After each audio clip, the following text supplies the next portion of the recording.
11. The meaning of words. Charles Curtis once noted in discussing the language of law courts, quote, "Legal interpretation is concerned not with the meaning of words, but only with their boundaries." End quote. In other words, courts of law deal nowadays not with the plain meaning of the law, but with how much can be read into the words and how far the limits can be pushed.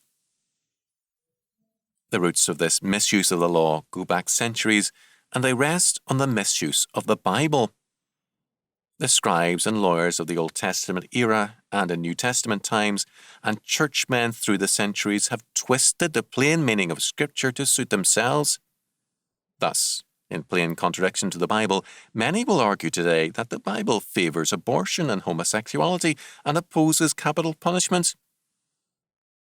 To give you an idea how far men have gone with this perversion, it was once argued that, since the 10th commandment, Exodus 20:17 says, quote, "Thou shalt not covet thy neighbour's wife," end quote, it is not adultery if she is a stranger's wife rather than a neighbour's.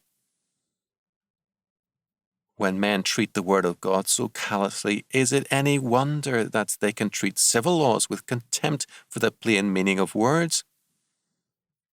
If God's Word is not respected, why should man's word be? Do you want to restore meaning to the law and to society?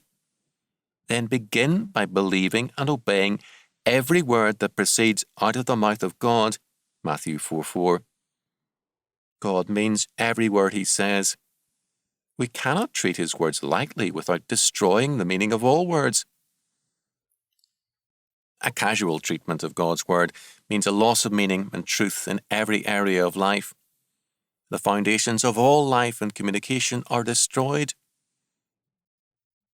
We cannot restore meaning to our world and society without first of all honouring the meaning of God's every word.